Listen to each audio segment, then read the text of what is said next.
Assalamualaikum warahmatullahi wabarakatuh.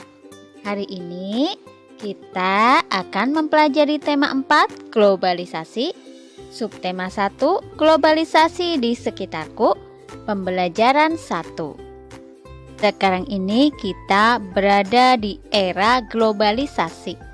Globalisasi artinya suatu proses mendunia. Suatu proses yang membuat manusia saling terbuka dan bergantung satu sama lainnya, seolah-olah tanpa batas waktu dan jarak. Dengan adanya kemajuan teknologi, barang-barang buatan Indonesia atau made in Indonesia bisa menjangkau seluruh dunia. Demikian juga sebaliknya, barang-barang dari negara lain bisa kita dapatkan di negara kita dengan mudah. Perhatikan gambar peta berikut ini. Amati berbagai gambar produk yang ada di peta. Ada batik dari Indonesia, karpet dari Turki, boneka dari Tiongkok, kemudian mobil dari Jepang, jam tangan dari Swiss, dan susu dari Selandia Baru.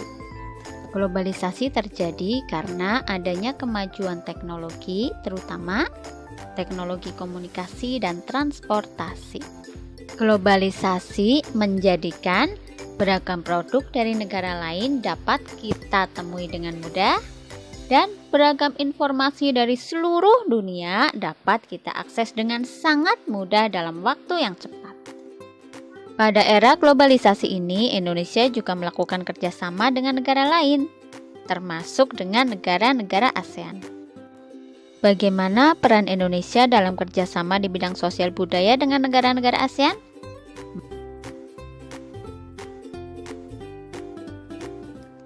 Menlu Hillary Clinton promosikan angklung ke dunia.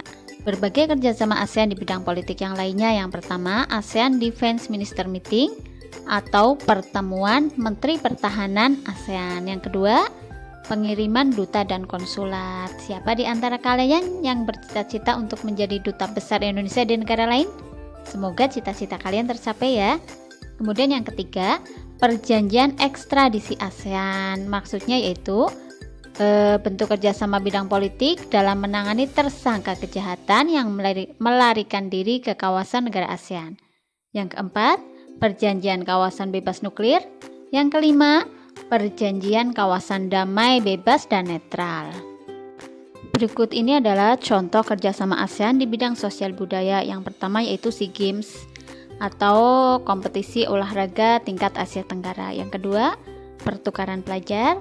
Yang ketiga, penanggulangan dampak bencana alam. Yang keempat, perlindungan terhadap difabel.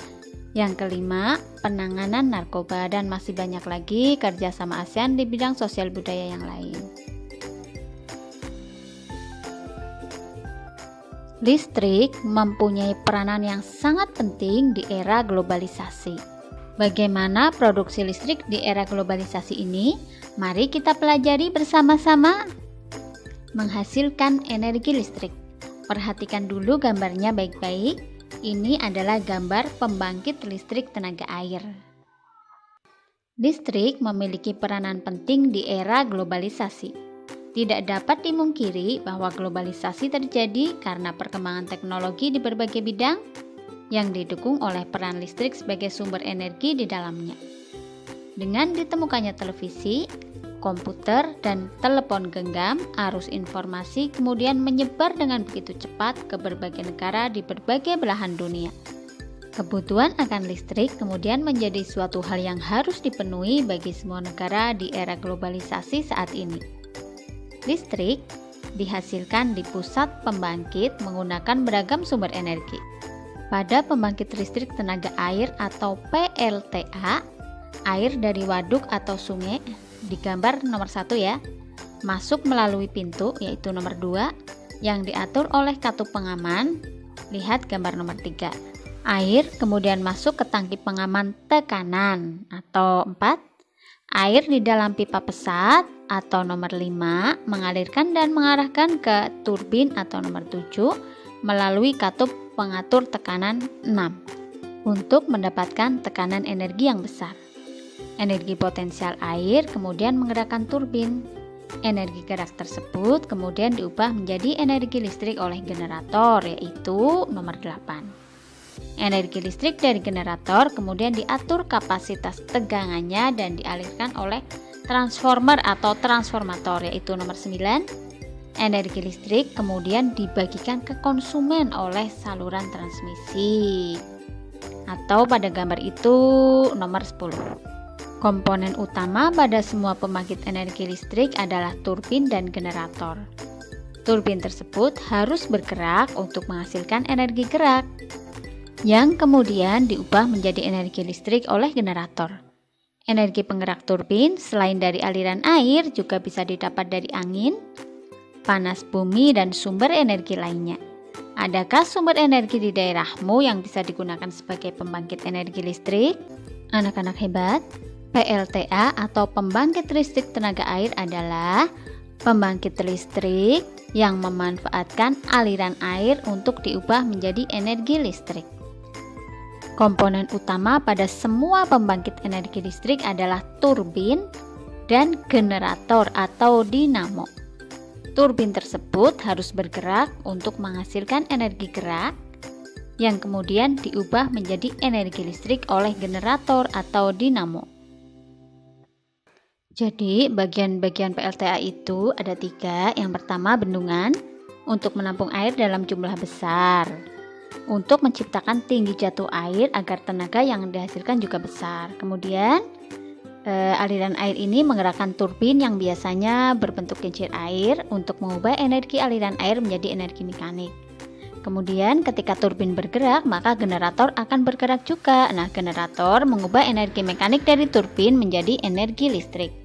Kemudian energi listrik disalurkan ke rumah-rumah melalui saluran transmisi.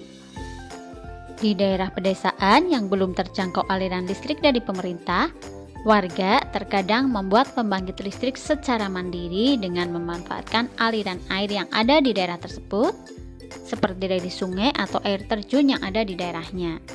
Pembangkit tersebut tentunya menghasilkan energi listrik yang hanya cukup untuk memenuhi kebutuhan listrik warga sekitar desa tersebut saja. Pembangkit listrik tersebut dinamakan pembangkit listrik mikrohidro yang memanfaatkan sumber energi alternatif dari aliran air yang ada di lingkungan sekitar. Sistem kerjanya sama dengan pembangkit listrik tenaga air, cuma ini aliran airnya itu kecil atau mikro. Mikro itu artinya kecil, hidro artinya air. Mikrohidro berarti aliran air yang kecil. Aliran air sungai dengan kemiringan tertentu menggerakkan turbin yang berupa kincir air. Nah, kincir air ini mengubah energi aliran air menjadi energi gerak atau energi mekanik. Jika turbin bergerak, maka generator ikut bergerak. Generator mengubah energi gerak menjadi energi listrik. Kemudian energi listrik ini disalurkan ke rumah-rumah. Nah, silahkan kalian catat proses dihasilkannya energi listrik oleh pembangkit listrik mikrohidro di buku tulismu. Kalian dapat menambahkan gambar agar tulisan kalian lebih mudah dipahami. Nah, anak-anak, pembelajaran hari ini telah selesai.